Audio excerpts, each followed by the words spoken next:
Avant de commencer l'histoire, dites-nous d'où vous regardez en laissant un commentaire ci-dessous. Si vous aimez cette vidéo, n'oubliez pas de liker et de vous abonner. Passez une merveilleuse journée. Profitez de l'histoire, tout le monde. La pluie martelait les grandes fenêtres du manoir d'Ashbourne, comme des poings furieux, chaque goutte résonnant dans la salle de bal où l'élite du Massachusetts s'était réunie pour le gala de charité annuel.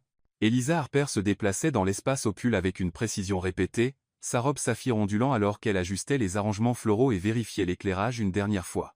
Après 3 ans à organiser des événements mondains, elle savait que chaque détail comptait, surtout lorsqu'il s'agissait de Victor Langston.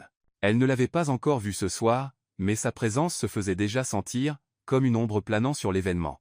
Les invités murmuraient son nom avec un mélange de révérence et de prudence, comme si parler trop fort pouvait le faire apparaître prématurément. Eliza connaissait ce sentiment, la tension électrique qui précédait l'arrivée de l'homme le plus craint et respecté du Massachusetts. L'odeur des roses blanches et du champagne français embaumait l'air, mais il y avait autre chose, une énergie fébrile qui faisait se dresser les poils sur ses bras. Elle ajustait le dernier candélabre en cristal lorsque le bruit de pas fermes sur le marbre italien trancha à travers la douce musique du quatuor à cordes. Mademoiselle Harper. La voix grave et maîtrisée la fit pivoter instantanément. Là se tenait Victor Langston, dans toute sa magnificence intimidante, vêtu d'un smoking noir qui semblait taillé sur mesure pour souligner chaque ligne de son corps athlétique. Ses yeux bleus foncés, froids comme de l'acier trempé, se fixèrent sur les siens avec une intensité qui fit battre son cœur malgré elle. « Monsieur Langston », répondit-elle, forçant sa voix à rester professionnelle tout en serrant son porte-document contre sa poitrine, « tout est exactement comme demandé.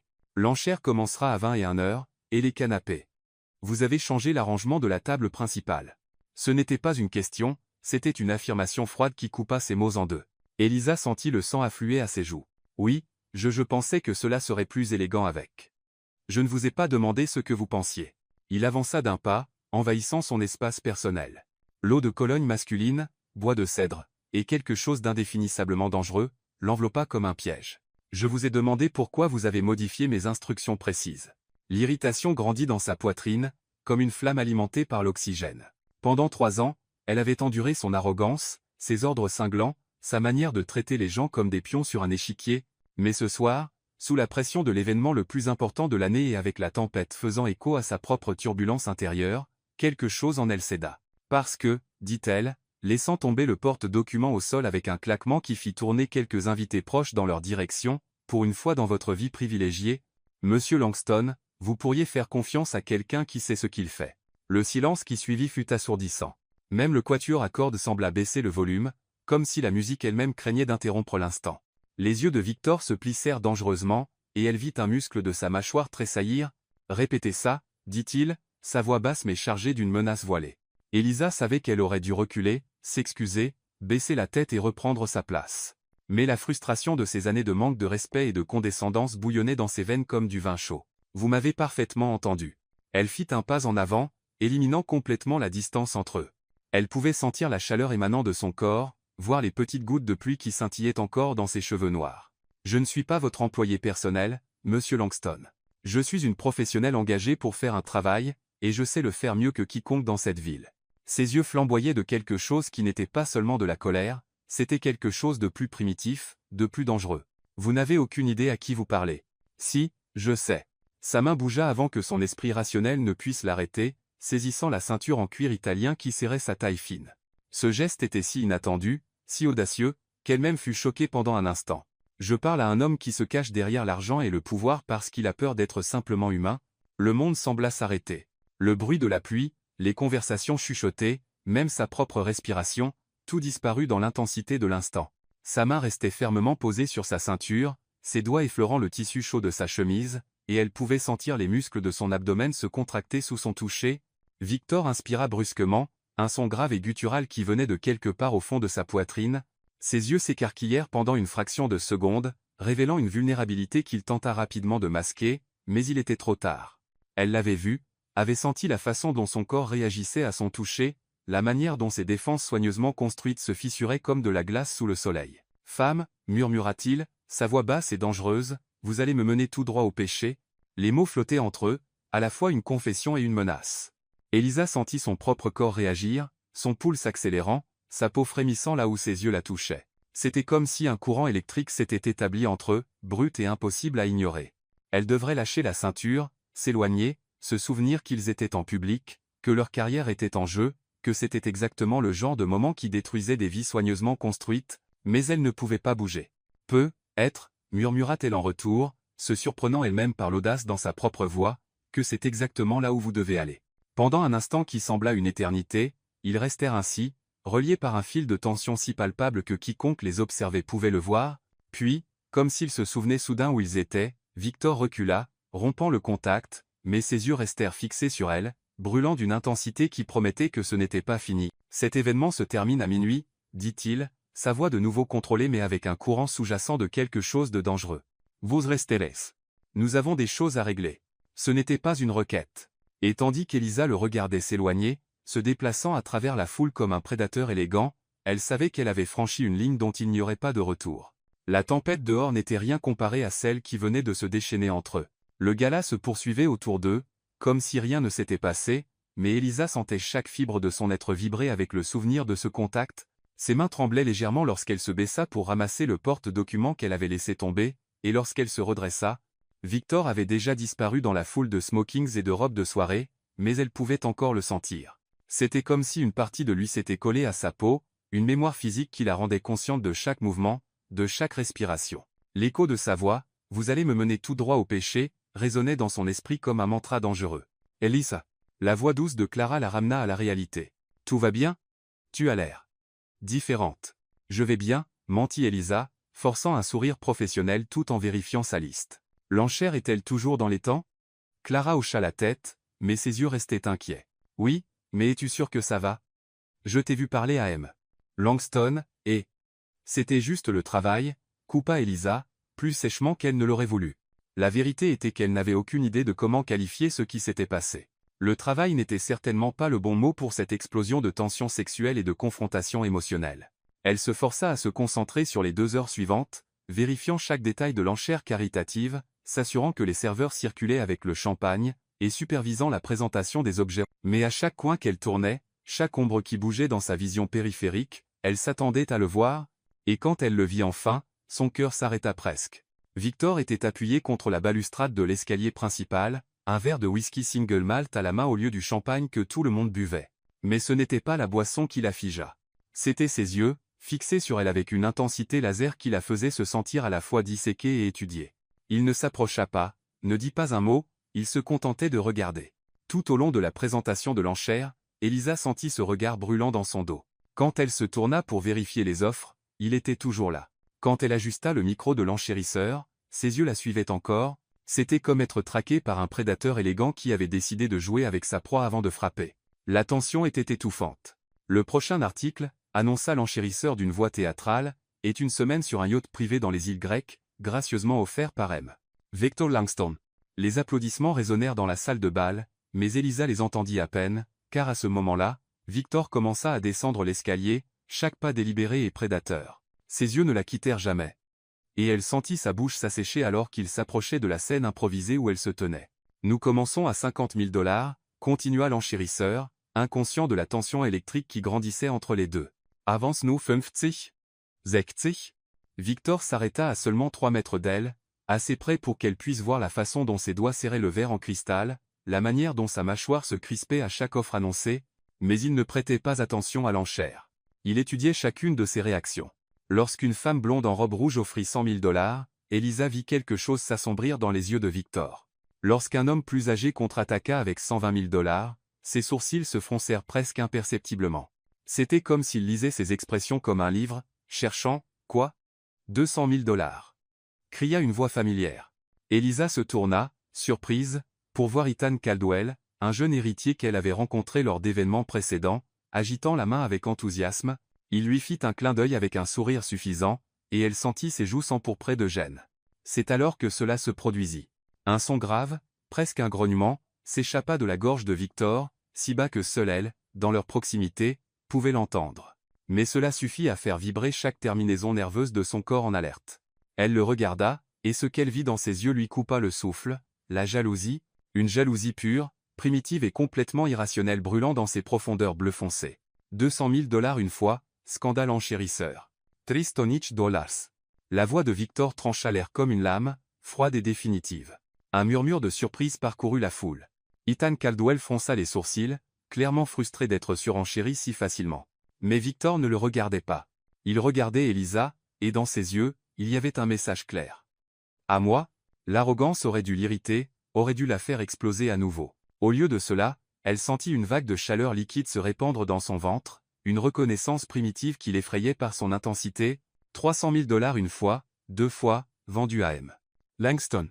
Les applaudissements éclatèrent à nouveau, mais Elisa les enregistra à peine car Victor avançait vers elle, et cette fois, il n'y avait pas de foule où se cacher, pas de protocole social pour la protéger, il s'arrêta si près qu'elle pouvait sentir la chaleur émanant de son corps, voir les petites lignes autour de ses yeux qui parlaient de nuits sans sommeil et de décisions difficiles. « Avez-vous quelque chose contre les voyages en mer » demanda-t-il, sa voix assez basse pour qu'elle seule puisse l'entendre. « Hé, quoi » Elisa cligna es yeux, confuse. L'expression sur votre visage quand Caldwell a fait son offre, expliqua-t-il, faisant un pas de plus. On aurait dit de l'inquiétude. Sa perspicacité la laissa sans voix. Il avait lu son expression de malaise face à l'attention d'Ethan comme s'il maîtrisait parfaitement ce langage.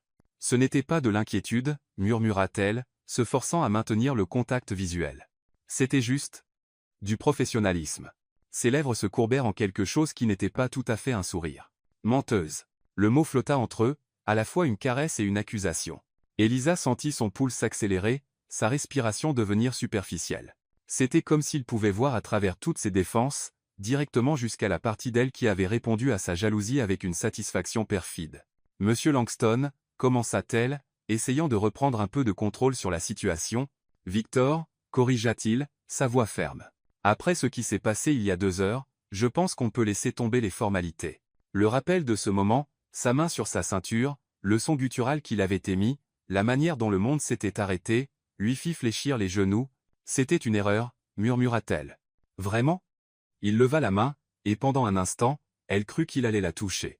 Au lieu de cela, ses doigts planèrent à quelques millimètres de sa joue, si près qu'elle pouvait sentir la chaleur de sa peau, parce que de mon point de vue, ça semblait être la chose la plus honnête qui se soit passée dans cette salle ce soir.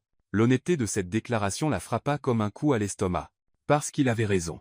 Au milieu de toute la fausseté polie et des sourires calculés de la haute société, ce moment de fureur brute et de désir avait été brutalement réel.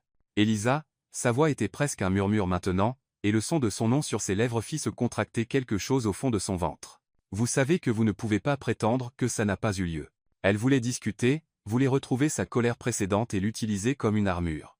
Mais tout ce qu'elle pouvait ressentir était son intensité magnétique qui l'attirait plus près, comme une force gravitationnelle qu'elle ne pouvait pas résister. « Je ne sais pas ce que vous voulez que je dise, » admit-elle, détestant la vulnérabilité dans sa voix, « je ne veux pas que vous disiez quoi que ce soit. » Ses yeux tombèrent sur ses lèvres pendant une fraction de seconde avant de revenir aux siens. « Passing-cole. » Le poids des mots non dits flottait entre eux. Promesse dangereuse, menace séduisante, la certitude que ce n'était que le début. Puis, comme si un sortilège s'était rompu, Victor recula. « Minuit, Elisa, » dit-il, retrouvant son masque de contrôle froid. « Ne m'obligez pas à venir vous chercher. » Et sur ces mots, il s'éloigna, la laissant debout au milieu de la salle de bal avec un cœur battant irrégulièrement et la terrible certitude que, quoi qu'il arrive à minuit, rien dans sa vie ne serait plus jamais pareil. Minuit arriva comme une sentence. Elisa regarda les derniers invités dire leurs adieux. Leur rire résonnant dans les couloirs de marbre alors qu'ils étaient escortés vers leur voiture de luxe. La pluie s'était réduite à une bruine persistante, mais des nuages sombres dominaient encore le ciel, bloquant toute trace de lune ou d'étoile. Elle aurait dû partir avec eux, trouver une excuse, attraper son sac et courir vers la sécurité de son petit appartement à Cambridge. Au lieu de cela, elle se retrouva debout à l'entrée de la salle de bal vide, les mains nerveusement serrées devant elle, attendant. « Je pensais que vous auriez pu vous enfuir. » La voix venait des ombres près de l'escalier principal. Victor émergea de l'obscurité, comme une apparition élégante, ayant troqué son smoking formel pour une chemise blanche avec les 2 premiers boutons défaits et un pantalon sombre taillé sur mesure. Sans cravate, sans veste, il semblait moins un homme d'affaires intimidant et plus humain, dangereusement humain. « Je pourrais encore, » répondit Elisa, relevant le menton en signe de défi, même si sa voix trahissait un léger tremblement. « Vous pourriez. » Il commença à descendre les marches lentement, chaque mouvement calculé. « Mais vous ne le ferez pas. » La certitude dans sa voix l'irritait et l'excitait à parts égales. « Comment pouvez-vous en être si sûr ?» Victor s'arrêta au bas de l'escalier, maintenant une distance respectueuse mais chargée de tension. « Parce que vous êtes comme moi. Elisa. Vous ne pouvez pas laisser les choses inachevées. » C'était une évaluation inconfortablement précise. Elle avait toujours été obsédée par l'idée de compléter les projets, de résoudre les problèmes, de ne pas laisser de bouse en suspens, c'était l'une des raisons pour lesquelles elle était si bonne dans son travail. Mais il y avait quelque chose de plus dans cette situation. Une curiosité dangereuse à propos de ce qui grandissait entre eux. « Que voulez-vous de moi » demanda TL directement. « De l'honnêteté » répondit-il sans hésiter. « Quelque chose que je trouve rarement dans ce monde. Et vous pensez que je peux vous donner ça ?» Ses yeux se plissèrent légèrement. « L'étudiant, vous l'avez déjà fait.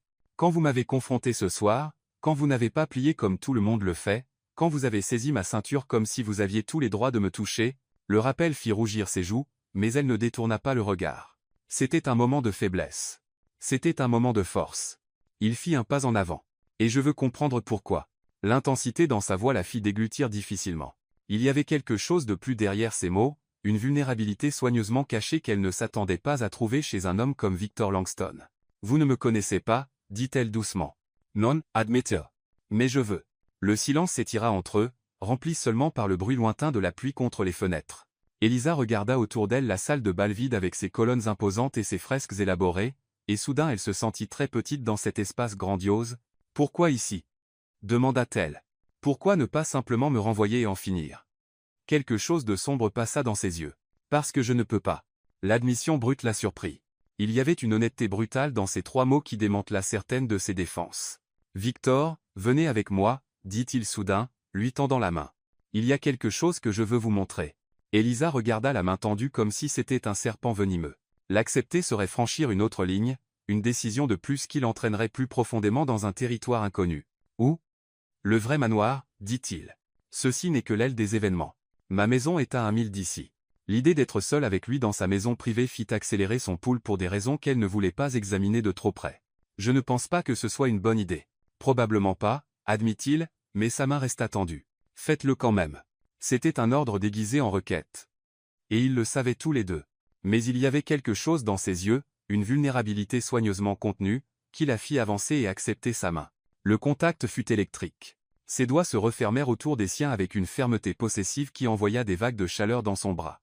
Pendant un instant, ils restèrent là, explorant la sensation de la peau contre la peau sans la barrière des gants ou la chaleur du moment précédent. « Allons-y » dit-il, sa voix légèrement rauque. Ils sortirent par une porte latérale du manoir vers un garage chauffé, où une impressionnante collection de voitures était disposée comme des œuvres d'art. Victor la guida vers une Aston Martin noire qui semblait tout droit sortie d'un film de James Bond. Le trajet fut court mais intense. Elisa était hyper consciente de tout. La manière dont les mains de Victor bougeaient sur le volant, l'eau de Cologne masculine qui emplissait l'espace confiné, le son de sa respiration dans le silence chargé, aucun ne parla, mais la tension était si épaisse qu'elle aurait pu la couper au couteau. Lorsqu'ils passèrent les grilles en fer forgé et remontèrent une route sinueuse bordée de chênes centenaires, Elisa sentit son cœur battre encore plus vite. Au loin, un manoir de style géorgien s'élevait contre le ciel orageux, ses fenêtres illuminées, ressemblant à des yeux dorés dans l'obscurité. « Salem » dit-il quand elle le regarda avec interrogation. « C'est techniquement ma maison depuis 10 ans, mais… » Ses doigts se crispèrent sur le volant. « Je n'ai jamais amené personne ici auparavant. » L'admission la frappa, comme un coup. Personne ? Personne qui comptait. Il arrêta la voiture dans l'allée circulaire en granit et sortit pour lui ouvrir la portière avec une courtoisie de gentleman. Mais lorsqu'il lui tendit la main pour l'aider à sortir, elle hésita. « Des doutes » demanda-t-il, sa voix soigneusement neutre. « Beaucoup, admit-elle. »« Bien, » dit-il, la surprenant. « Ça signifie que vous comprenez que ce n'est pas un jeu. » Elle accepta sa main et le laissa l'aider à sortir de la voiture. Le manoir était encore plus impressionnant de près, 3 étages de calcaire avec des fenêtres en arc et du lierre grimpant sur les murs latéraux. C'était magnifique, imposant, et complètement intimidant. « C'est splendide, » dit-elle sincèrement. « C'est une prison dorée, » répondit-il, sa voix chargée d'une amertume qu'elle ne s'attendait pas à entendre. « Construit par mon grand-père pour impressionner des gens qu'il méprisait, hérité par mon père, qui n'a jamais eu le temps de l'apprécier, et maintenant le mien pour y exister. » Il y avait une profonde mélancolie dans ces mots qui fit se contracter quelque chose dans sa poitrine. « Vous en parlez comme si c'était une sentence. N'est-ce pas ?» Il la guida sur les marches de marbre jusqu'aux doubles portes en chêne. 6000 pieds carrés d'élégante solitude. Lorsque les portes s'ouvrirent, Elisa comprit ce qu'il voulait dire. Le hall d'entrée était stupéfiant, un plafond voûté avec une fresque élaborée, un escalier courbe en acajou qui se divisait en 2 directions, des lustres en cristal qui créaient des prismes de lumière dorée, mais il y avait quelque chose de froid dans tout cela, un manque de chaleur personnelle qui donnait à l'espace l'impression d'être plus un musée qu'une maison. « Combien de personnes vivent d'ici » demanda-t-elle alors qu'il traversait le couloir principal. « En dehors de moi, 3 employés domestiques qui viennent pendant la journée, un jardinier qui vit sur la propriété, et mon chauffeur personnel. Il s'arrêta devant des doubles portes en bois sombre. Mais la nuit, quand ils partent, je suis seul. Complètement. Le mot seul résonna dans le couloir vide comme une confession. Elisa le regarda, vraiment, et vit au-delà du masque de contrôle et de pouvoir. Elle vit un homme qui avait construit des murs si hauts autour de lui qu'il ne pouvait plus voir par-dessus. « Pourquoi m'avez-vous amené ici, Victor » demanda-t-elle doucement. Il ouvrit les portes de la bibliothèque. Une pièce magnifique avec des étagères de livres du sol au plafond, une cheminée crépitante, et des fauteuils en cuir qui semblaient avoir des décennies d'histoire à raconter, mais c'est vers les grandes fenêtres qu'il se dirigea, regardant dans l'obscurité au-delà du verre. Parce que, dit-il enfin, sa voix si basse qu'elle dut s'approcher pour entendre, pour la première fois depuis des années, quelqu'un m'a touché, et j'ai ressenti quelque chose. L'honnêteté brutale de la confession lui coupa le souffle. Elle pouvait voir la tension dans ses épaules, la manière dont ses mains se serraient en poing derrière son dos. Cela lui coûtait quelque chose d'admettre cela. « Et ça vous fait peur » dit-elle. Ce n'était pas une question. « Ça me terrifie » admit-il, se tournant pour lui faire face, parce que la dernière personne qui m'a fait ressentir quelque chose, il ne termina pas la phrase, mais il n'en avait pas besoin. Elisa pouvait voir la vieille douleur dans ses yeux, la cicatrice émotionnelle qui n'avait pas encore complètement guéri. « Qu'a-t-elle fait » demanda Elisa, bien qu'une partie d'elle ne voulait pas connaître la réponse. Le sourire qu'il lui adressa était amer comme de la quinine. Elle m'a montré que faire confiance est le moyen le plus rapide de se détruire. Et à cet instant, debout dans la bibliothèque élégante et froide de Victor Langston, Elisa comprit enfin qu'elle ne jouait pas seulement avec le feu, elle jouait avec un homme qui avait déjà été brûlé auparavant et qui était désespérément terrifié à l'idée de l'être à nouveau. Le feu dans la cheminée crépitait doucement, créant des ombres dansantes sur les murs de la bibliothèque. Elisa resta où elle était, absorbant la confession de Victor, ressentant le poids des mots non dits qui flottaient entre eux comme une épaisse fumée. La douleur dans ses yeux était palpable, une vieille blessure qui saignait encore lorsqu'on la touchait. « Vous n'êtes pas obligé de me le dire » dit-elle doucement, bien que chaque fibre de son être voulait comprendre ce qui avait façonné cet homme complexe devant elle. « Non » acquiesça-t-il, s'éloignant de la fenêtre pour approcher de l'étagère. Ses doigts suivirent les dos en cuir comme s'il cherchait une réponse dans les pages jaunies. « Mais être que je veux le faire. » L'admission l'a surpris. Il y avait quelque chose de vulnérable dans la manière dont il le dit, comme si l'idée même de vouloir partager quelque chose de personnel lui était étrangère. Elle s'appelait Isabella, commença-t-il, sa voix contrôlée mais chargée d'une tension sous-jacente. Nous nous sommes rencontrés à Yale. Elle étudiait le droit international. J'étais dans le programme de MBA. Elle était brillante, belle, ambitieuse d'une manière que je respectais. Elisa s'assit dans l'un des fauteuils en cuir, réalisant que ce serait une histoire longue et douloureuse. La cheminée réchauffait son côté gauche, mais elle ressentait encore un froid étrange se répandre dans sa poitrine. Nous sommes sortis ensemble pendant 3 ans. Je pensais. Il s'arrêta, passant sa main dans ses cheveux dans un geste de frustration. Je pensais que nous étions égaux, deux prédateurs au même niveau, construisant un empire ensemble. Que s'est-il passé? Victor prit une bouteille de whisky sur une table d'appoint et versa 2 verres, lui en offrant un. Elisa l'accepta, notant comment ses doigts tremblaient presque imperceptiblement. J'ai découvert qu'elle vendait des informations sur mon entreprise à mes concurrents, dit-il, prenant une gorgée généreuse. Pendant 2 années entières, chaque stratégie que je partageais avec elle, chaque mouvement que je planifiais, chaque vulnérabilité que je montrais, elle les monétisait tous. Le choc dut se lire sur le visage d'Elisa, car il sourit amèrement. La partie la plus pathétique? Elle n'avait même pas besoin de l'argent. Son père possédait la moitié des banques en Autriche. Elle l'a fait parce qu'elle pouvait, parce que c'était excitant. Parce que j'étais assez stupide pour lui faire confiance.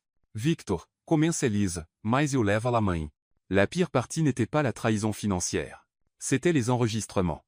Les enregistrements? Ses yeux se fermèrent un instant, comme s'il rassemblait le courage de continuer. Des moments intimes, des conversations privées où j'admettais des peurs, des insécurités. Elle a tout enregistré et a menacé de les rendre publics si j'essayais de la poursuivre en justice. L'horreur de la situation la frappa comme un coup à l'estomac. Ce n'était pas seulement une trahison, c'était une violation complète de tout ce qui est sacré entre 2 personnes qui s'aiment supposément. Mon Dieu!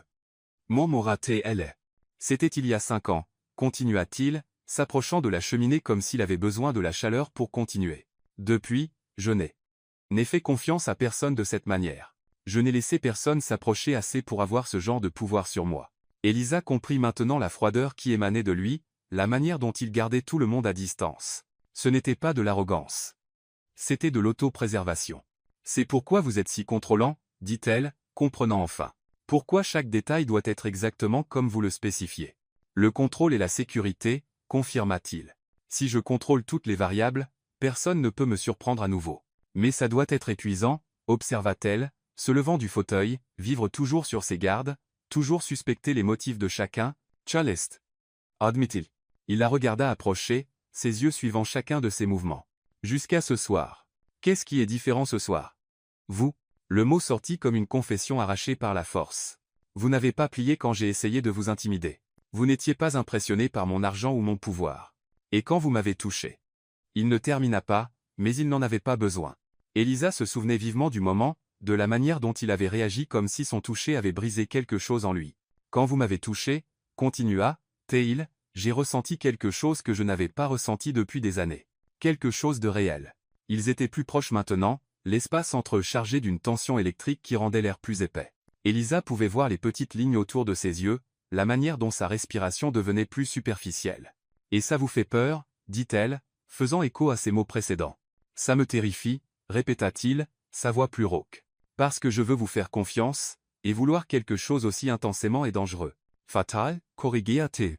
Elisa sentit son cœur s'accélérer. Il y avait quelque chose dans la manière dont il la regardait, comme si elle était une énigme qu'il était désespéré de résoudre. Sans réfléchir, elle fit un pas en avant, réduisant encore plus la distance entre eux. « Peut être, dit-elle doucement, que toutes les vulnérabilités ne sont pas des faiblesses, facile à dire quand vous n'avez pas été trahi par quelqu'un qui était censé vous aimer. » L'amertume dans sa voix la fit s'arrêter. Elle pouvait voir la douleur, encore fraîche dans ses yeux, la manière dont il luttait entre le désir de se rapprocher et le besoin de se protéger. « Vous avez raison. » admit-elle. « Je ne peux pas comprendre pleinement ce que vous avez traversé. Mais je peux comprendre la solitude. » Quelque chose changea dans son expression. « Comment ça ?» Elisa hésita, réalisant qu'elle était sur le point de partager quelque chose qu'elle admettait rarement à elle-même. « Mes parents sont morts quand j'avais 6 ans. Accident de voiture. Depuis, Elle déglutit difficilement. J'ai construit toute ma vie autour de l'idée de n'avoir besoin de personne, d'être autosuffisante. Et ça a marché, pendant un temps. Jusqu'à ce soir, quand j'ai réalisé que être toujours seul n'est pas une protection. Être que c'est juste un autre type de prison. » Le silence qui suivit fut chargé d'une compréhension mutuelle, deux survivants reconnaissant les cicatrices de l'autre. « Elisa, dit Victor, sa voix plus douce qu'elle ne l'avait jamais entendue. Quand vous avez saisi ma ceinture ce soir, l'avez-vous ressenti aussi? Cette connexion? » Elle pouvait mentir, devrait probablement mentir, mais quelque chose dans sa vulnérabilité exigeait l'honnêteté. « Oui, murmura-t-elle. » Il fit un pas en avant, et soudain ils étaient si proches qu'elle pouvait voir les petites cicatrices d'acné adolescente que même les meilleurs soins pour hommes n'avaient pas pu complètement effacer. C'était un détail si humain, si réel, que quelque chose fondit en elle. « Et maintenant ?» demanda-t-il, levant la main pour presque toucher son visage, « que ressentez-vous maintenant ?» De la peur, admit-elle. Et de l'excitation. Et quelque chose que je ne peux pas nommer. Je connais le nom pour ça, dit-il, ses doigts faisant enfin contact avec sa joue. Le toucher était si léger qu'il enregistrait à peine, mais il envoya des vagues de chaleur à travers tout son corps. C'est du désir. Le mot flotta entre eux comme une confession dangereuse. Elisa sentit ses genoux fléchir, son cœur battant si fort qu'elle était sûre qu'il pouvait l'entendre. « Victor, comienza-t elle. » Chut, murmura-t-il, son pouce traçant la ligne de sa pommette. Ne dis rien qu'on pourrait regretter plus tard. Mais il était trop tard pour reculer. Sa main sur son visage, l'intensité dans ses yeux, la manière dont tout son corps semblait vibrer d'une énergie qu'elle ne pouvait contrôler, tout cela l'attirait vers une ligne qu'elle n'était pas sûre de vouloir franchir, et puis, comme si le destin avait décidé pour eux, leurs pieds s'emmêlèrent dans un tapis persan antique. Elisa commença à tomber en arrière, ses mains s'élevant automatiquement pour se stabiliser. Mais au lieu de trouver l'air vide, elle trouva le corps solide de Victor alors qu'il se déplaçait instinctivement pour la rattraper.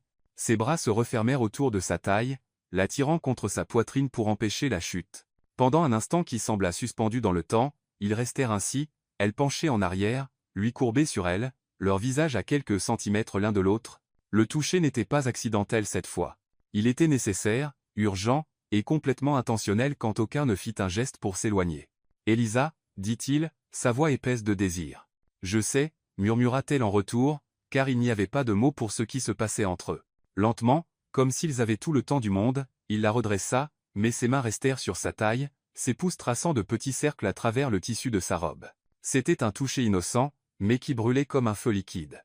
Elisa sentit sa respiration devenir irrégulière, sentit une faiblesse se répandre dans son corps qui n'avait rien à voir avec la presque chute. On devrait arrêter, dit-elle. Mais ses propres mains avaient trouvé leur chemin jusqu'à sa poitrine, ses doigts s'étendant sur le tissu de la chemise où elle pouvait sentir la chaleur de sa peau et le battement accéléré de son cœur. On devrait, acquiesça-t-il. Mais au lieu de s'éloigner, il se pencha plus près jusqu'à ce que son front touche le sien.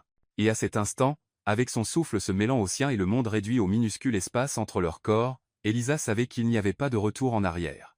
Ils avaient franchi la ligne, et il n'y avait aucun moyen de prétendre que cela n'avait pas eu lieu. 3 jours s'étaient écoulés depuis cette nuit au manoir, 3 jours de silence assourdissant qui pesait sur Elisa comme un nuage d'orage prêt à éclater.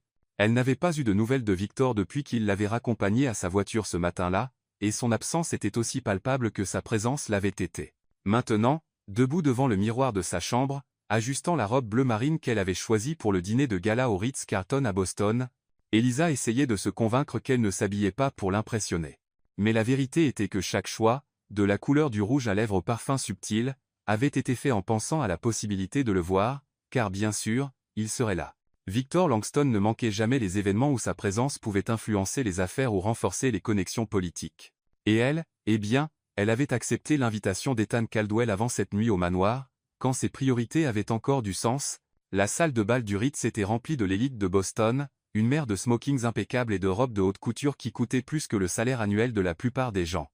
Elisa entra au bras d'Ethan, qui ne pouvait cacher sa fierté d'être accompagnée d'une femme qui faisait tourner plusieurs têtes. « Tu es magnifique ce soir », murmura Ethan à son oreille alors qu'ils se dirigeaient vers leur table. « Tous les hommes ici m'en viennent. » Elisa sourit poliment, mais ses yeux scrutaient déjà la salle de bal, cherchant une silhouette spécifique parmi la foule.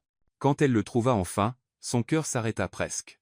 Victor était appuyé contre le bar, un verre de whisky à la main, discutant avec 2 hommes qu'elle reconnut comme des sénateurs. Mais ce n'étaient pas les politiciens qui captivaient son attention. C'était la manière dont il semblait totalement à l'aise, comme s'il possédait cet espace et que tout le monde était simplement un invité dans son domaine. Et puis leurs yeux se rencontrèrent à travers la salle de bal. L'impact fut physique. Elisa sentit comme si l'air avait été aspiré de ses poumons, comme si tout le monde avait disparu et qu'il ne restait que d'eux. Victor ne sourit pas, ne fit pas de signe, ne changea même pas d'expression, mais quelque chose de sombre et dangereux passa dans ses yeux avant qu'il ne détourne délibérément le regard. Revenant à sa conversation, le message était clair: tu as choisi d'être ici avec un autre homme. Maintenant, assume les conséquences. Elisa, ça va? La voix inquiète d'Ethan la ramena au moment présent. Je vais bien, mentit-elle, forçant un sourire éclatant, j'admire juste la décoration.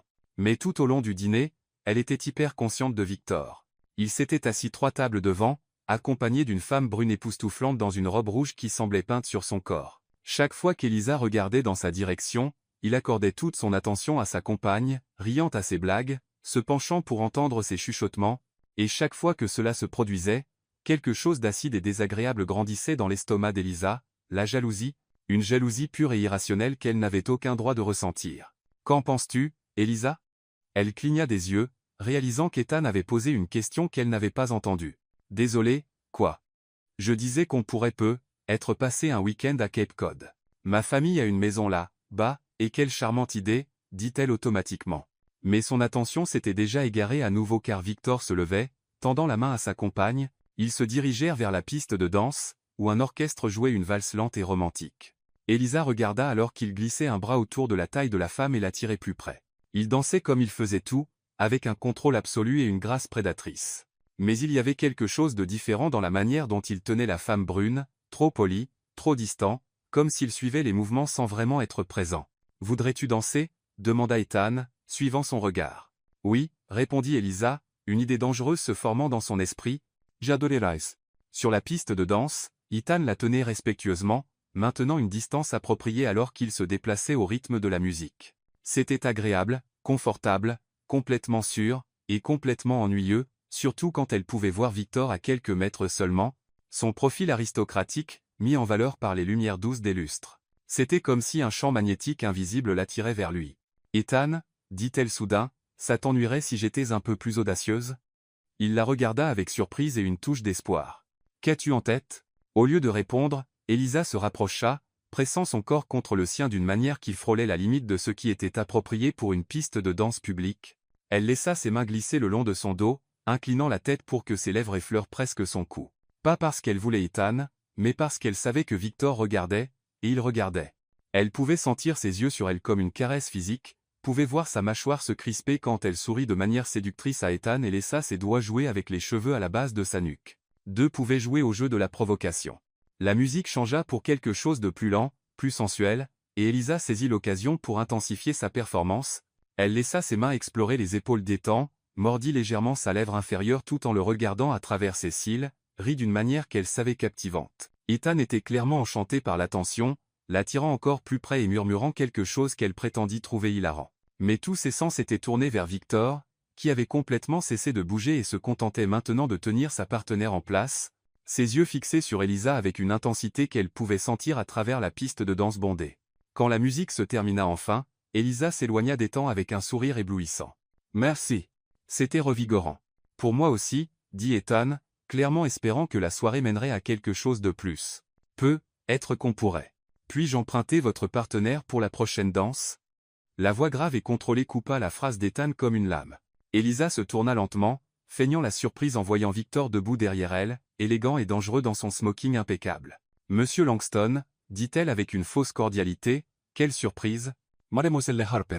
Ses yeux étaient froids comme de l'acier trempé, mais il y avait quelque chose qui bouillonnait dans les profondeurs qui faisait frissonner sa peau. « Ethan, ça ne vous dérange pas, n'est-ce pas ?» Ce n'était pas vraiment une question. C'était une déclaration polie mais ferme, du genre que des hommes comme Victor faisaient quand ils voulaient quelque chose et n'avaient aucune intention d'accepter un non comme réponse. Ethan hésita, clairement mal à l'aise avec l'interruption mais manquant du courage de défier l'un des hommes les plus puissants de la ville. « Bien sûr, » dit-il enfin. « Une danse. » Victor tendit la main à Elisa avec la grâce d'un prédateur offrant une trêve temporaire. Elle l'accepta, essayant d'ignorer le choc électrique qui parcourut son bras au moment où leur peau se toucha. Il l'attira au centre de la piste de danse sans cérémonie, une main se posant de manière possessive sur sa taille tandis que l'autre entrelaçait leurs doigts. Mais contrairement à la distance respectueuse qu'il avait maintenue avec sa partenaire précédente, Victor tira Elisa contre son corps sans aucune prétention de convenance. « Belle prestation » murmura-t-il à son oreille, sa voix trop basse pour que quiconque d'autre entende. « Très éclairante. »« Je ne sais pas de quoi vous parlez, » répondit Elisa, essayant de sembler indifférente, mais sa voix sortit légèrement essoufflée. « Vraiment ?» Ses doigts se resserrèrent sur sa taille. « Parce que de mon point de vue, on dirait une femme essayant de provoquer de la jalousie, et si c'était le cas, défia-t-elle, relevant le menton pour rencontrer ses yeux, est-ce que ça a marché ?»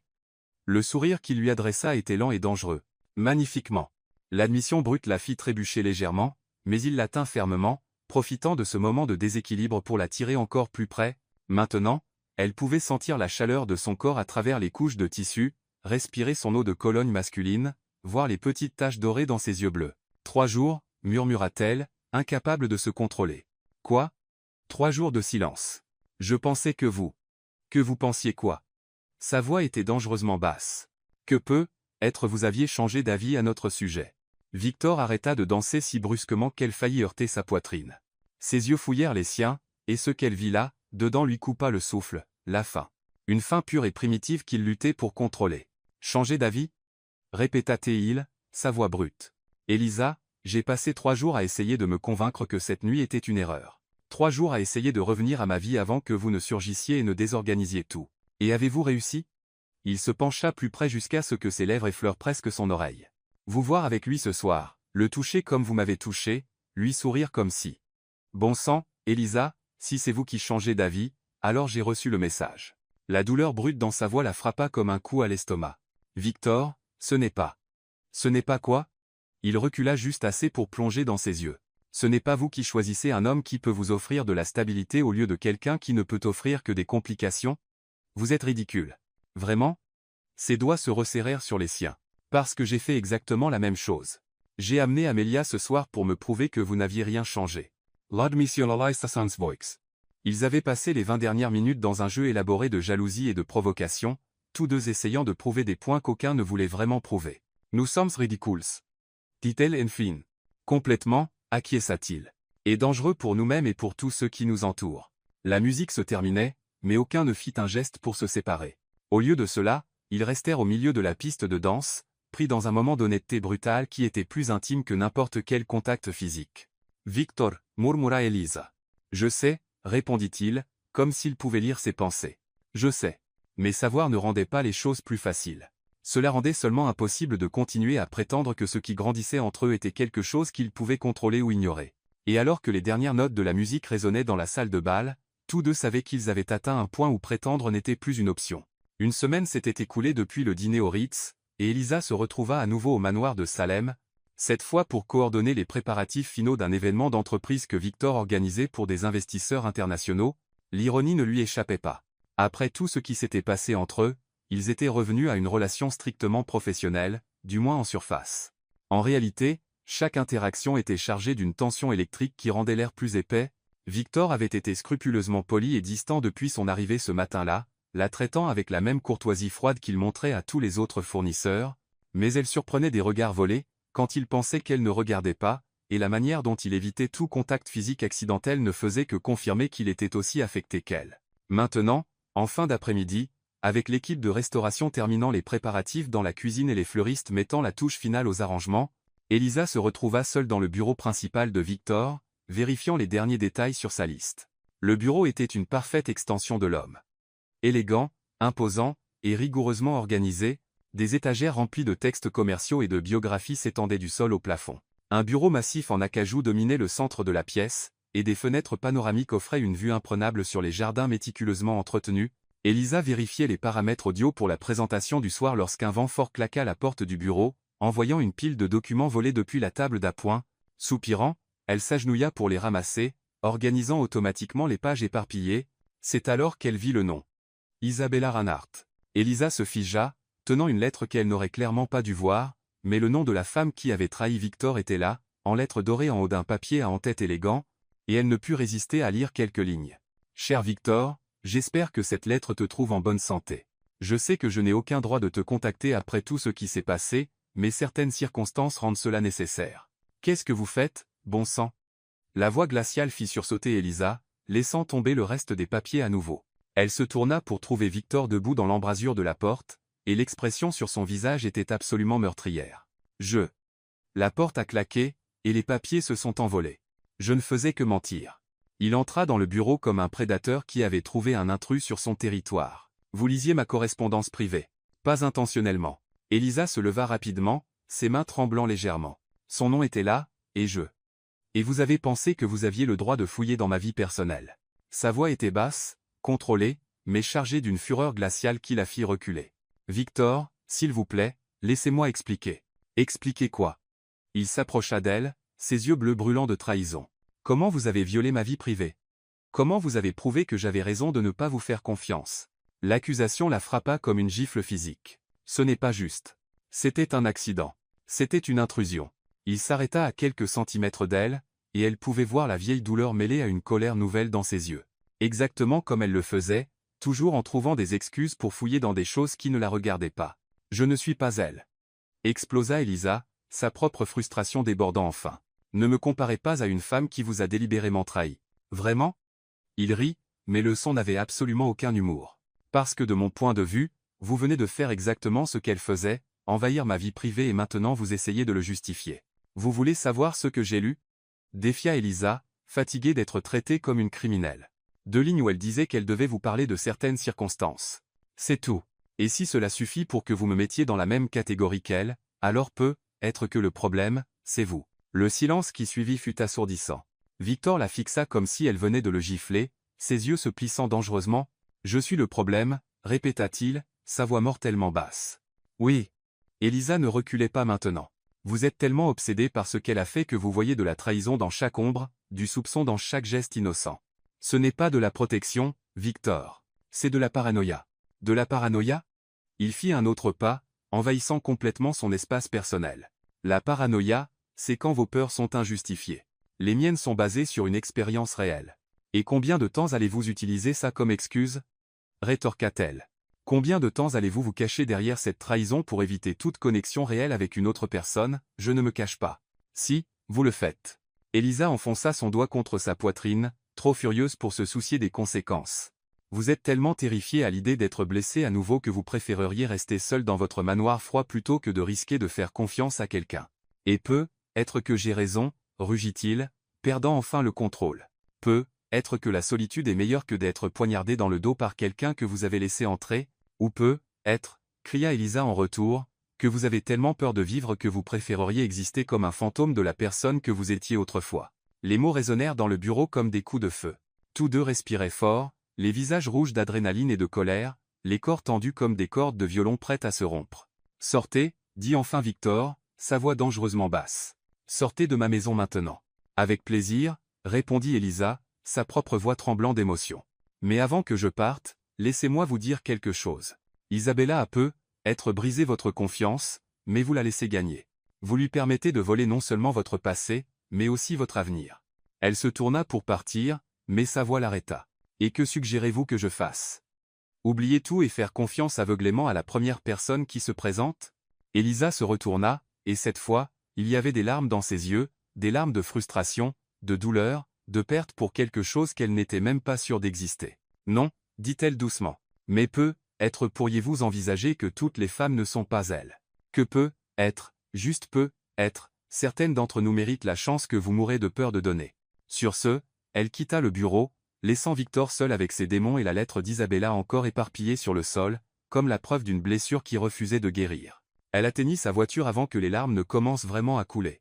Ce n'étaient pas des larmes parce qu'il avait crié sur elle ou même parce qu'elle avait été accusée injustement. C'étaient des larmes pour avoir vu un homme si clairement détruit par son passé qu'il ne pouvait envisager un avenir différent. Et des larmes parce qu'elle comprenait enfin que peu importait ce qu'elle ressentait pour lui. Peu importait la connexion qu'ils avaient partagée ou la chimie qui existait entre eux. Tant que Victor permettrait à Isabella de définir toutes ses relations futures, il ne serait jamais vraiment libre d'aimer une autre personne, y compris elle. Alors qu'elle roulait vers Cambridge sous un ciel qui s'assombrissait, Elisa prit une décision. Elle terminerait les préparatifs de l'événement à distance, et ensuite couperait tous les liens professionnels avec Victor Langston. Pas parce qu'elle ne l'aimait pas, car elle admettait enfin à elle-même que c'était exactement ce qui se passait, mais parce qu'aimer signifiait reconnaître qu'il n'était pas prêt à être aimé en retour, et elle refusait d'être une autre femme qu'il laisserait Isabella détruire, même à distance. Dans le manoir silencieux, Victor resta dans son bureau pendant des heures, fixant la lettre qui avait tout déclenché.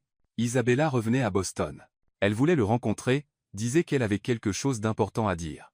Et pour la première fois en 5 ans, il s'en fichait complètement de ce qu'elle avait à dire, car les mots d'Elisa résonnaient dans son esprit comme une vérité qu'il ne voulait pas affronter. Il laissait Isabella gagner. Il lui permettait de définir non seulement comment il voyait le passé, mais comment il affrontait l'avenir, et dans ce processus, il venait de chasser la seule personne qui avait réussi à lui faire ressentir quelque chose de réel depuis qu'Isabella avait détruit sa capacité à faire confiance. L'ironie était amère. En essayant de se protéger d'être blessé à nouveau, il s'était blessé plus profondément qu'Isabella n'aurait jamais pu le faire, cette fois de sa propre main. 3 jours, 72 heures depuis qu'Elisa avait quitté le manoir de Salem avec des larmes dans les yeux et des mots cinglants résonnant dans l'air entre eux. Pour Victor, chaque minute s'était étirée comme une éternité, marquée par le son fantôme de ses pas s'éloignant et l'écho persistant de sa voix, disant des vérités qu'il n'était pas préparé à entendre. Il était à nouveau dans son bureau, là où tout s'était effondré, fixant la lettre d'Isabella qui restait sur le bureau comme une preuve de sa propre stupidité. Il n'avait pas ouvert l'enveloppe, n'avait pas répondu à ses 3 appels suivants, car tous les mots qu'Isabella pouvait dire pâlissaient face au vide qu'Elisa avait laissé derrière elle.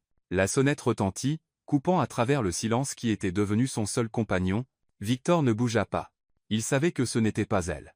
Elisa avait été trop claire dans sa sortie pour revenir maintenant, mais une partie pathétique de lui espérait encore. « Monsieur Langston ». La voix de Béatrice, sa gouvernante, arriva par l'interphone. « Mademoiselle Harper est ici. Elle dit qu'elle a quelque chose à vous livrer. » Le cœur de Victor s'arrêta un instant avant de battre violemment. Faillites la entrèrent. Mais quand la porte s'ouvrit, ce n'était pas Elisa qui entra.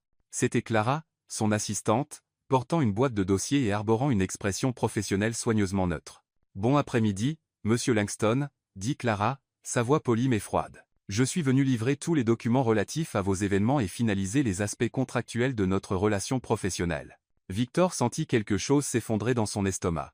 Où est Elisa ? Mademoiselle Harper est à Portland, répondit Clara, posant la boîte sur le bureau. Elle a décidé d'accepter un poste permanent là. Bah, elle a pensé qu'il valait mieux que je m'occupe des détails finaux ici. Portland. Le mot frappa Victor comme un coup physique. Un poste permanent ? Un hôtel-boutique dans le Vieux-Port. Ils lui ont offert le poste de directrice des événements d'entreprise. Clara fit une pause. Et quelque chose dans son expression s'adoucit légèrement. Elle a dit que c'était une opportunité qu'elle ne pouvait pas refuser. Mais Victor entendit ce qui n'était pas dit. Elisa n'avait pas seulement fui un travail. Elle avait fui le Massachusetts entièrement. Fouille d'Eloï. Quand part-elle ? Demanda-t-il, sa voix plus douce qu'il ne l'avait prévu. Elle est déjà partie, monsieur Langston. Hier soir. Le monde sembla basculer légèrement sur son axe. Elle était déjà partie, avait déjà fait son choix et passé à autre chose, tandis qu'il avait passé 3 jours à agoniser sur des mots qu'il ne pouvait pas retirer et des moments qu'il ne pouvait pas défaire. Il y a autre chose dans la boîte, continua Clara, sortant une enveloppe scellée. Elle m'a demandé de vous la remettre en personne. Victor prit l'enveloppe avec des doigts qui tremblaient presque imperceptiblement. Son nom était écrit de l'écriture élégante d'Elisa, et le papier portait le parfum subtil de son parfum, ce même parfum qui semblait maintenant hanter chaque coin de son manoir. Merci, parvint-il à dire. Clara hocha la tête et se dirigea vers la porte mais s'arrêta sur le seuil. Monsieur Langston, pour ce que ça vaut, elle tenait vraiment à vous. Quoi qu'il se soit passé entre vous, elle ne faisait pas semblant. Sur ce, elle partit, laissant Victor seul avec l'enveloppe qu'il tenait comme si c'était une bombe prête à exploser. Il attendit d'entendre la voiture de Clara s'éloigner avant d'ouvrir la lettre avec des doigts tremblants. Victor, je n'écris pas pour m'excuser car je n'ai rien fait de mal. Je n'écris pas pour essayer de changer votre opinion sur ce qui s'est passé, car je sais que vous avez déjà décidé qui je suis en fonction des péchés d'une autre personne. J'écris parce que vous méritez de connaître la vérité, même si vous ne voulez pas l'entendre. Quand j'ai lu ces 2 lignes de la lettre d'Isabella, ce n'était pas par curiosité malveillante ou par désir d'envahir votre vie privée. C'était parce que j'ai vu le nom de la femme qui vous a fait du mal, et pendant un instant stupide, j'ai voulu vous protéger d'elle. Je voulais être un bouclier entre vous et toute douleur supplémentaire qu'elle pourrait causer. Mais j'ai réalisé que vous ne voulez pas de protection. Vous voulez une validation de vos soupçons. Vous voulez des raisons de ne pas faire confiance, de ne pas vous ouvrir, de ne pas risquer d'être blessé à nouveau. Et je refuse d'être la méchante dans l'histoire que vous vous racontez. Au cours de ces dernières semaines, je suis tombée amoureuse de morceaux de vous que vous ne savez probablement même pas exister. De la manière dont vous souriez quand vous pensez que personne ne regarde. De la gentillesse que vous cachez derrière des ordres sévères. De la solitude que vous portez comme une armure, même si elle vous détruit de l'intérieur. Mais je ne peux pas aimer quelqu'un qui est déterminé à se détruire lui-même. Je ne peux pas combattre des fantômes que vous refusez d'exorciser. Prenez conseil de quelqu'un qui vous aime plus qu'elle ne le devrait. Isabella ne mérite pas le pouvoir que vous continuez à lui donner. Elle ne mérite pas de définir chaque relation que vous aurez pour le reste de votre vie. Et vous ne méritez pas la prison que vous avez construite autour de votre propre cœur. Être qu'un jour vous trouverez le courage de laisser le passé là où il appartient. Quand cela arrivera, j'espère que vous trouverez quelqu'un d'assez fort pour attendre que vous guérissiez. Cette personne n'est pas moi. Prenez soin de vous, Victor, et pour la première fois de votre vie, soyez doux avec vous-même. Elisa. Victor lut la lettre 3 fois avant que les mots ne pénètrent vraiment. Quand il comprit enfin, vraiment comprit ce qu'elle disait, il eut l'impression de se réveiller d'un cauchemar qui avait duré 5 ans. Elle avait raison sur tout. Il avait donné à Isabella un pouvoir sur sa vie longtemps après qu'elle soit partie. Il lui avait permis de définir non seulement comment il voyait le passé, mais comment il affrontait l'avenir, et dans ce processus, il avait détruit la seule chose réelle et authentique qui était entrée dans sa vie depuis. Victor se leva brusquement, renversant sa chaise dans le processus. Il devait aller à Portland, trouver Elisa et dire « Quoi ? Qu'elle avait raison ? Qu'il était un lâche qui avait laissé une femme morte à sa vie actuelle définir tous ses choix ? Qu'il était amoureux d'elle et avait été trop lâche pour l'admettre ? Il attrapait déjà ses clés de voiture quand la réalité le frappa. Elisa ne voulait pas de ses excuses, ne voulait pas de ses explications ou de ses promesses de changement. Elle l'avait clairement dit dans la lettre. Elle voulait qu'il guérisse, qu'il trouve un moyen de faire la paix avec son passé avant d'essayer de construire un avenir avec qui que ce soit. Et elle avait raison là. Dessus aussi. Victor laissa tomber les clés sur le bureau et marcha jusqu'à la fenêtre, regardant les jardins qu'Elisa avait loués cette première nuit. Tout semblait différent maintenant, plus froid, plus vide, comme si la couleur avait été drainée du monde quand elle l'avait quitté. Pour la première fois en 5 ans, Victor se força à vraiment penser à Isabella, pas à la douleur qu'elle avait causée ou à la trahison qu'elle avait perpétrée, mais à la vraie femme qu'elle avait été. Manipulatrice, oui, cruelle, certainement. Mais aussi petite, insécure, quelqu'un qui avait fait du mal aux autres parce qu'elle-même était blessée. Et il avait donné à cette femme petite et brisée un pouvoir sur chaque jour des 5 dernières années de sa vie. Mais plus maintenant. Victor ramassa la lettre d'Isabella sur le bureau, et, sans l'ouvrir, la jeta dans la cheminée. Il regarda les flammes consumer le papier, transformant ses mots en cendres et en fumée, pas parce qu'il n'était pas curieux de ce qu'elle voulait dire, mais parce qu'il comprenait enfin que cela n'avait pas d'importance. Isabella faisait partie de son passé, et il lui avait permis de voler trop de son présent. Il n'allait pas la laisser voler son avenir aussi. Même si cet avenir n'incluait pas Elisa, et il commençait à accepter que cela pourrait ne pas être le cas, il n'allait pas vivre le reste de sa vie comme un fantôme de lui-même. Cette nuit-là, pour la première fois en 5 ans, Victor Langston dormit sans rêver de trahison et se réveilla déterminé à découvrir qui il pouvait être quand il cesserait d'être défini par celle qu'il avait autrefois blessée, Même si découvrir cela signifiait apprendre à vivre avec le fait qu'il avait perdu la seule femme qui aurait être valu la peine de risquer son cœur à nouveau. Le prix de la guérison, découvrait-il, était parfois de perdre la personne qui avait rendu la guérison nécessaire en premier lieu. 2 mois, 63 jours, pour être exact. Pas que Victor comptait, sauf qu'il le faisait, car chaque matin à son réveil, c'était la première chose que son esprit calculait automatiquement. 2 mois depuis qu'Elisa avait quitté sa vie, ne laissant qu'une lettre brutale et honnête et un vide qui semblait croître plutôt que diminuer avec le temps. Maintenant, il se tenait au bar du Fairmont à Boston, buvant un whisky qu'il ne goûtait pas vraiment, entouré du bourdonnement d'un autre événement d'affaires qui était devenu une routine vide dans sa vie. La réunion était pour présenter une nouvelle joint-venture avec des investisseurs européens, le genre d'accord qui l'enthousiasmait autrefois, qui faisait courir son sang avec l'adrénaline de la conquête. Aujourd'hui, il pouvait à peine se concentrer sur la conversation autour de lui. Langston, entends-tu un mot de ce que dit Baxter? La voix amusée de Henry Vaughan, son avocat et l'un des rares hommes qui osaient le taquiner publiquement, coupa à travers sa distraction. Bien sûr, mentit Victor avec aisance, forçant son attention à revenir sur l'homme français robuste qui expliquait les détails d'une usine de semi-conducteurs à Paris, mais son esprit était ailleurs, dans un petit hôtel-boutique à Portland. Plus précisément, il avait résisté à la tentation de chercher des informations sur Elisa pendant presque 2 semaines avant de céder et d'embaucher un enquêteur discret, pas pour l'espionner. Il avait appris sa leçon sur la violation de la vie privée des gens, mais juste pour savoir si elle allait bien. Elle allait plus que bien. Elle prospérait. L'hôtel avait augmenté ses revenus d'événements de 40% en 2 mois qu'elle y était. Elle avait mis en œuvre une série d'innovations qui étaient copiées par des établissements concurrents, et elle avait été mentionnée dans 3 articles de magazines professionnels comme l'une des jeunes professionnelles à surveiller dans l'industrie hôtelière. C'était exactement ce qu'elle méritait, et exactement ce qui rendait son absence de sa vie encore plus insupportable. Si vous voulez bien m'excuser, murmura Victor, s'éloignant du groupe d'hommes d'affaires. Il avait besoin d'air, d'espace, de n'importe quoi qui n'était pas une minute de plus à prétendre qu'il se souciait des marges de profit et des projections trimestrielles. Il avait atteint le hall quand il la vit.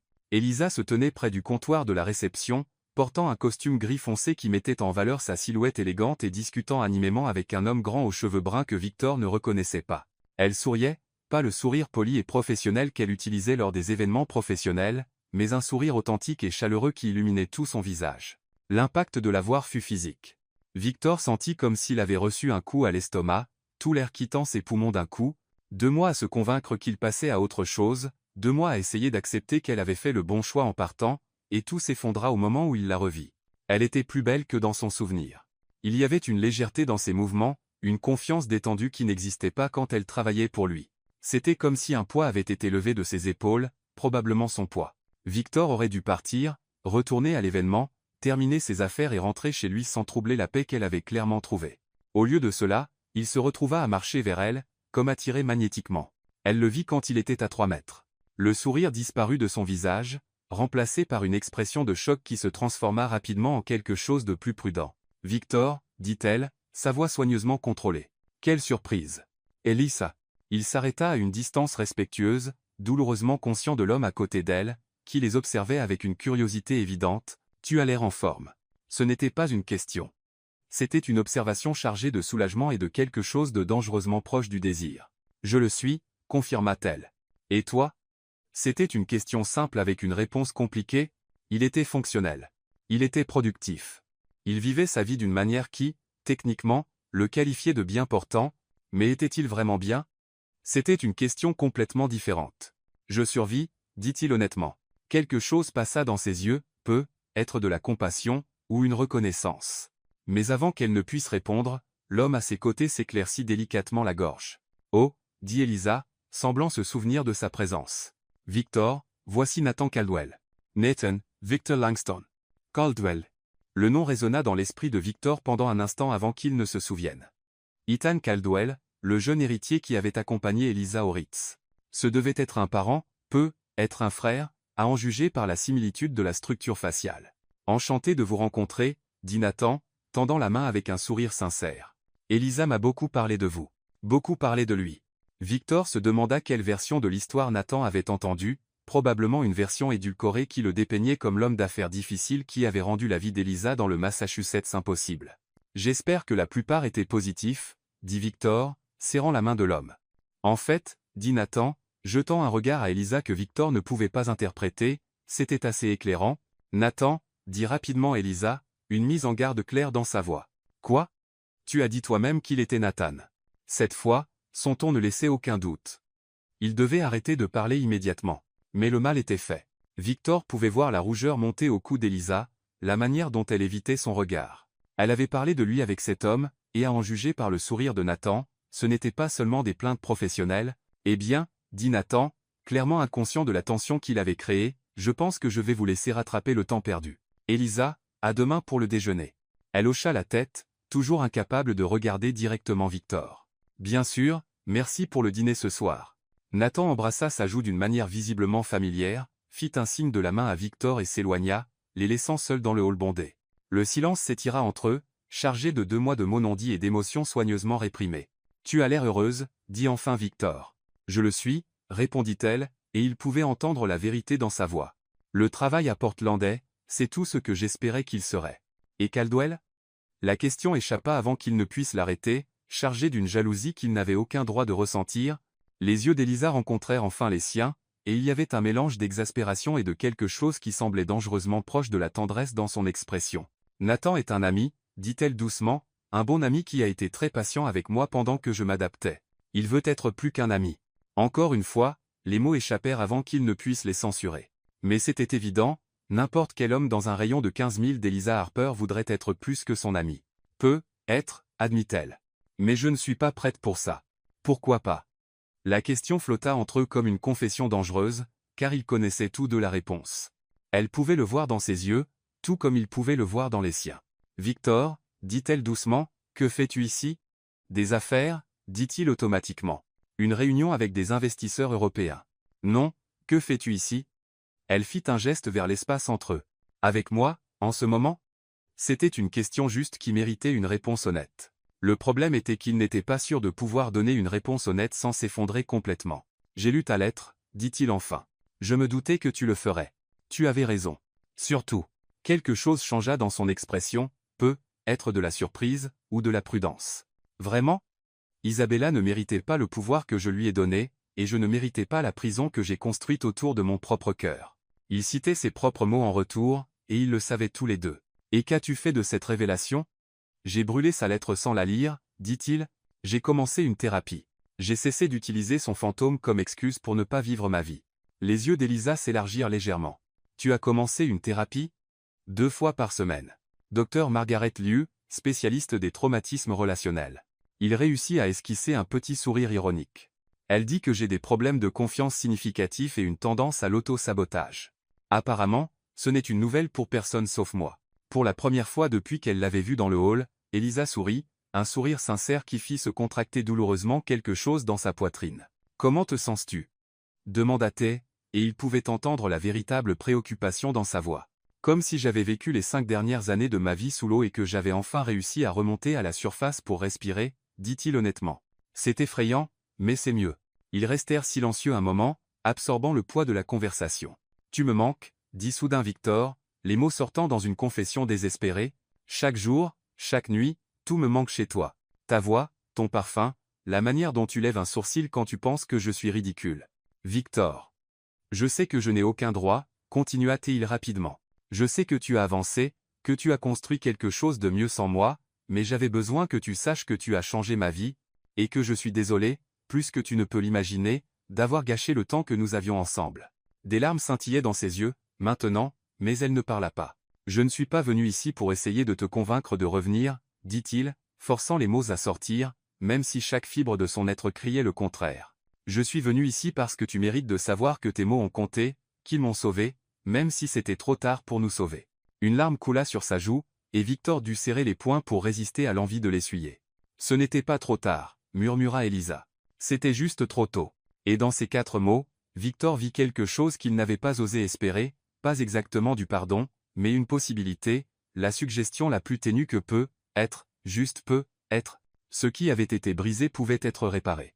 S'il était assez patient, s'il était assez fort, s'il pouvait prouver que l'homme qu'il devenait était digne de la femme qu'elle était devenue. Elisa, dit-il doucement, quand tu seras prête, si jamais tu l'es, je serai là à attendre. Et sur ce, il s'éloigna, la laissant debout dans le hall du Fermont avec des larmes dans les yeux et la première véritable étincelle d'espoir qu'il avait ressentie en 2 mois brûlant dans sa poitrine, parce que pour la première fois, Il ne courait pas après quelque chose qu'il avait perdu. Il travaillait pour devenir quelqu'un digne de quelque chose qu'il pourrait encore gagner. 3 semaines s'étaient écoulées depuis la rencontre au Fairmont, et Victor n'avait pas essayé de contacter Elisa une seule fois. Pas d'appel, pas de message, pas d'apparition à Portland. C'était comme s'il avait simplement disparu à nouveau, ne laissant que l'écho de ses mots, « Je serai là à attendre », résonnant dans son esprit. Elisa essayait de se convaincre qu'elle était soulagée. Elle avait construit une belle vie à Portland, une vie qui ne dépendait pas d'hommes compliqués avec des bagages émotionnels et des tendances à l'auto-sabotage, mais la vérité était qu'elle vérifiait compulsivement les nouvelles économiques, cherchant des mentions de son nom, et ses rêves étaient remplis d'yeux bleus et de confessions murmurées dans des halls d'hôtel. Elle était dans son bureau à l'hôtel, examinant des propositions pour un mariage de destination, quand son assistante, Nora, frappa à la porte avec une expression confuse. « Elisa, il y a une journaliste de Forbes ici. Elle veut vous parler de Victor Langston. Listen d'Elisa Siglas. » Une journaliste? À propos de quoi? Elle n'a pas dit précisément, mais elle a mentionné quelque chose à propos de votre rôle déterminant dans une décision commerciale de sa part. Nurohishita. Veux-tu que je dise que tu n'es pas disponible? Non, dit rapidement Elisa, son cœur battant irrégulièrement. Faislentrer. La journaliste était une femme élégante dans la quarantaine avec des cheveux argentés tirés en un chignon sévère et des yeux perçants qui ne manquaient aucun détail. Elle se présenta comme Laura Kim. Pas de lien avec la thérapeute de Victor, précisa-t-elle avec un sourire sec. Mademoiselle Harper, merci de me recevoir à court préavis, dit Laura, s'installant dans le fauteuil offert. Je travaille sur un article concernant la décision surprenante de Victor Langston de se retirer du projet Paris-Séoul. Je comprends que vous aviez une relation de travail étroite. Elisa sentit le monde basculer légèrement. Le projet Paris-Séoul? La co-entreprise sur les semi-conducteurs, expliqua Laura, étudiant la réaction d'Elisa. Langston Enterprise négociait depuis 6 mois. Cela aurait été l'accord le plus important de l'entreprise cette année, estimé à 2,3 milliards de dollars, et puis hier, il a juste abandonné. Abandonné? Répéta Elisa, son esprit luttant pour traiter l'information. Complètement retiré, il a dit aux investisseurs français que ses priorités avaient changé et qu'il ne pouvait pas s'engager dans un projet qui nécessiterait de déménager à Paris pendant 10 à 8 mois. Laura Sepenchen. La communauté financière est déconcertée. Victor Langston n'abandonne pas les accords, surtout pas des accords de cette envergure. Elisa sentit sa bouche s'assécher. Et vous pensez que j'ai quelque chose à voir avec ça? Eh bien, dit Laura, consultant ses notes, plusieurs sources ont mentionné que vous aviez eu une divergence d'opinion professionnelle il y a quelques mois, et il y a des rumeurs qu'il a été vu au Fairmont, il y a quelques semaines, où vous séjourniez pour un événement. J'essaie de comprendre si votre influence a pu contribuer à cette décision. Le mot influence fut prononcé avec une implication qui fit se raidir Elisa. Je n'ai eu aucune influence sur les décisions commerciales de M. Langston. Nous n'avons pas eu de contact professionnel depuis des mois. Mais vous avez eu un contact personnel. C'était une question lourde, et Elisa réalisa qu'elle naviguait en eau dangereuse. Tout ce qu'elle dirait pourrait être mal interprété ou utilisé contre Victor. Notre relation était strictement professionnelle, dit-elle fermement. Laura l'étudia pendant un long moment, puis referma son carnet. Très bien. Si vous changez d'avis et souhaitez ajouter quelque chose, voici ma carte. Après le départ de la journaliste, Elisa resta dans son bureau, essayant de traiter ce qu'elle venait d'entendre. Victor avait abandonné un accord de 2,3 milliards de dollars, un accord qui l'aurait obligé à déménager à Paris pendant 10 à 8 mois. 18 mois loin du Massachusetts, loin d'elle. Ses mains tremblaient alors qu'elle prenait le téléphone et composait un numéro qu'elle avait mémorisé mais jamais appelé. Langston Enterprise, bureau de M. Langston. Ich Elisa Harper. J'ai besoin de lui parler. C'est urgent. Il y eut une pause. Un instant, s'il vous plaît. La voix de Victor se fit entendre quelques secondes plus tard, basse et prudente. Elisa, tout va bien? Le projet Paris-Séoul, dit-elle sans préambule. Est-ce vrai que tu t'es retiré? Un autre silence, plus long cette fois. Comment as-tu entendu parler de ça? Une journaliste de Forbes est venue me voir. Elle pense que j'ai quelque chose à voir avec ta décision. Bon sang, murmura Victor. Elisa, je suis désolé. Je n'avais aucune idée qu'il viendrait après toi. Ce n'est pas à propos de ça, coupa-t-elle. C'est à propos de pourquoi tu l'as fait, Victor. Cet accord, tu y as travaillé pendant des mois. 6 mois, confirma-t-il. Et tu l'as juste abandonné? J'ai reconsidéré mes priorités. Tes priorités? La voix d'Elisa montait, trop émotionnelle pour son cadre professionnel. Victor, tu ne peux pas jeter ta vie professionnelle pour toi, dit-il, sa voix douce mais avec un courant sous-jacent de fermeté inébranlable. Parce que c'est exactement ce que j'ai fait. Le silence à l'autre bout de la ligne fut assourdissant. Es-tu dans ton bureau? Demanda-t-il. Oui, mais je serai là dans 3 heures. Victor, tu n'as pas besoin de 3 heures, Elisa. La lignée se coupa. Elisa passa les 3 heures suivantes dans un état de panique contrôlée. Elle essaya de travailler, de se concentrer sur les propositions et les horaires, mais ses pensées revenaient sans cesse à la même question, qu'avait fait Victor? Quand Nora annonça son arrivée, Elisa sentit son estomac se nouer. Elle l'avait vu seulement 3 semaines auparavant, mais d'une certaine manière, il semblait différent lorsqu'il entra dans son bureau, plus léger, peut-être était simplement sa perception, colorée par ce qu'elle savait maintenant de sa décision. « Tu es venu en voiture, dit-elle, énonçant l'évidence. En avion, en fait. J'ai laissé le jet à l'aéroport international de Portland. » Il s'assit dans le fauteuil en face de son bureau, et elle pouvait voir qu'il était tendu, prêt à se battre. « Tu veux savoir à propos de Paris? Je veux savoir pourquoi tu as détruit ta carrière. » « Je n'ai rien détruit, dit-il calmement. J'ai fait un choix. Un choix stupide. Un choix nécessaire. Il se pencha en avant, ses yeux rencontrant les siens. Elisa, ce projet m'aurait éloigné d'ici pendant 10 à 8 mois, 10 à 8 mois à vivre à Paris, à construire une usine, à plonger dans le genre de travail qui consume chaque minute éveillée, et c'est mauvais parce que je viens de trouver une raison de vouloir être ici. La déclaration simple la frappa comme un éclair. Victor, tu m'as dit que je n'étais pas prête à être aimée, que j'avais besoin de guérir avant de pouvoir être avec quelqu'un. Ses yeux ne quittèrent jamais les siens. Alors j'ai commencé à guérir.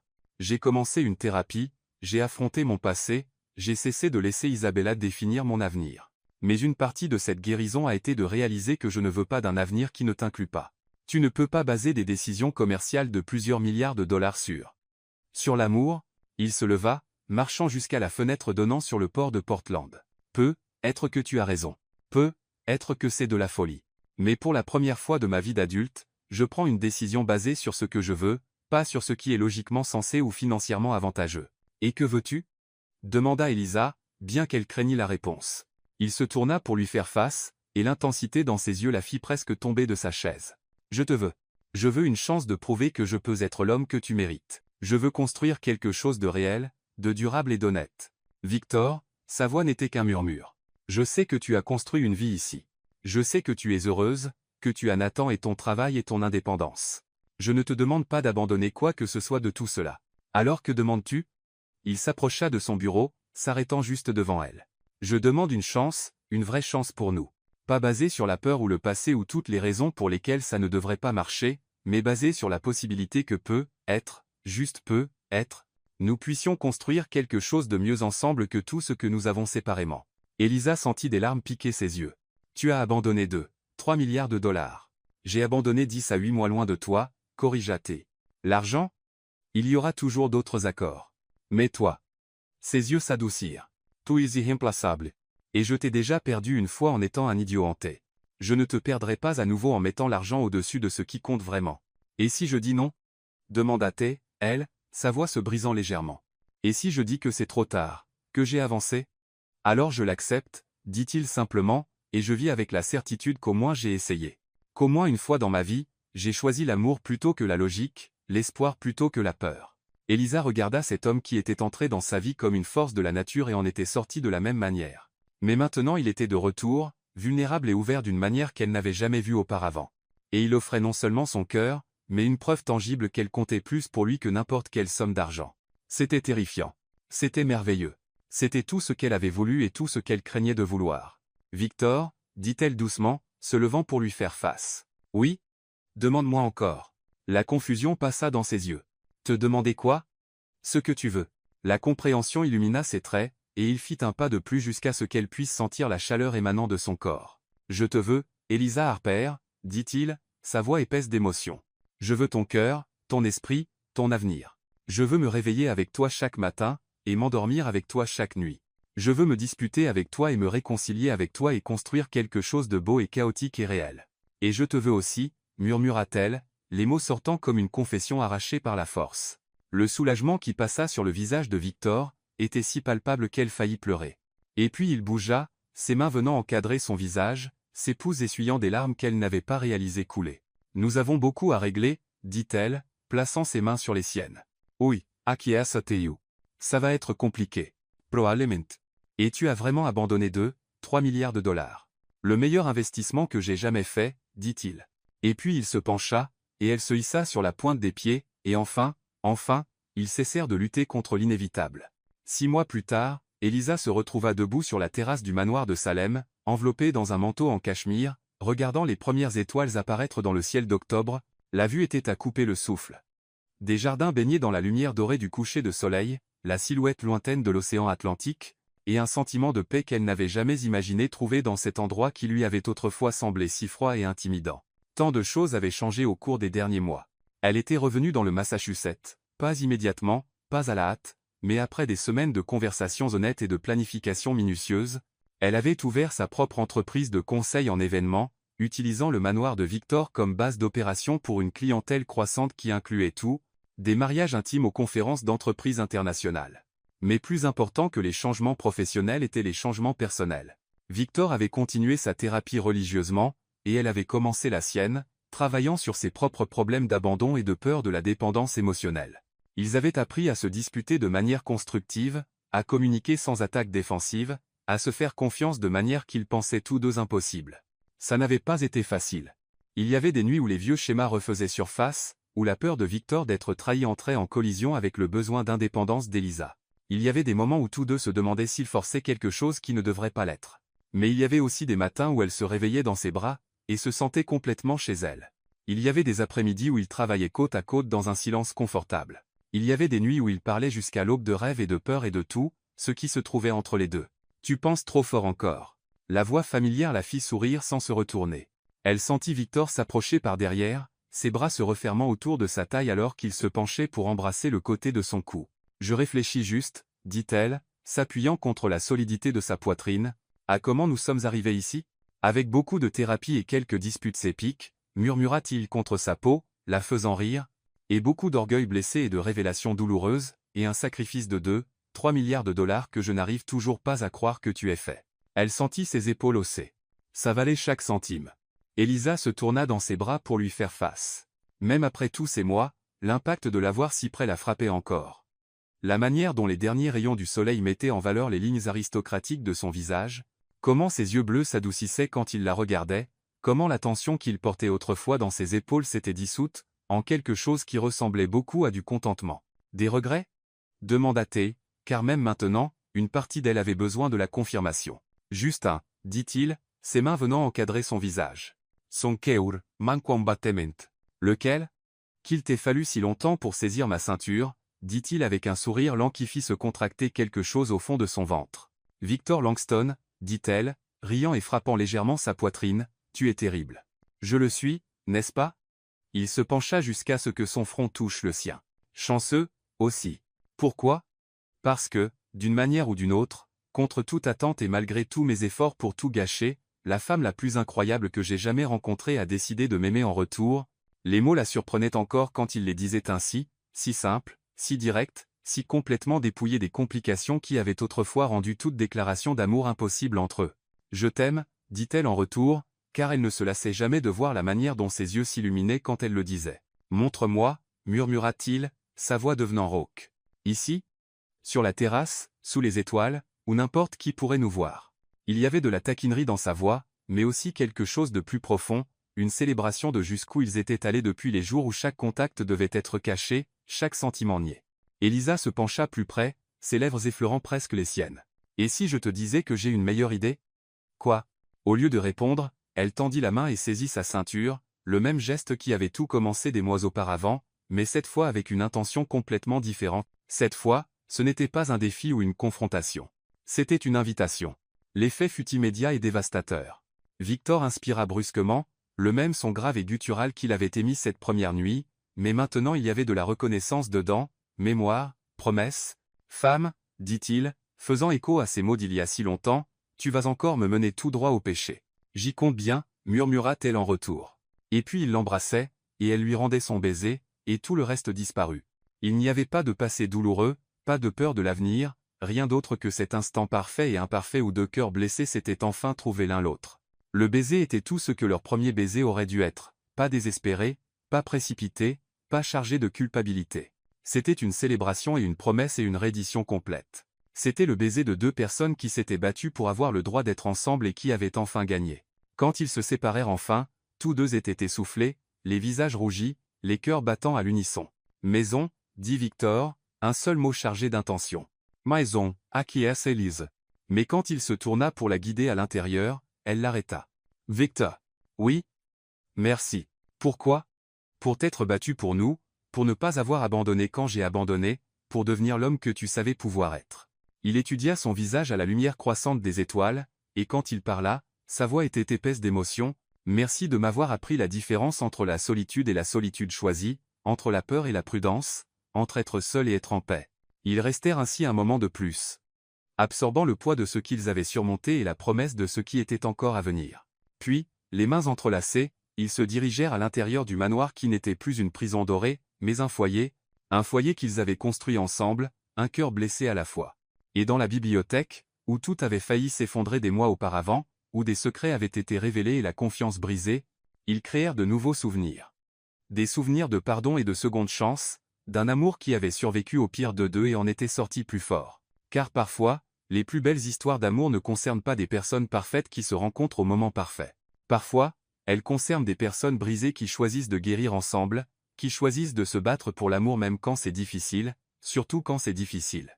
Et parfois, juste parfois, un simple contact, une main sur une ceinture, un moment de courage au milieu de la peur, peut tout changer absolument.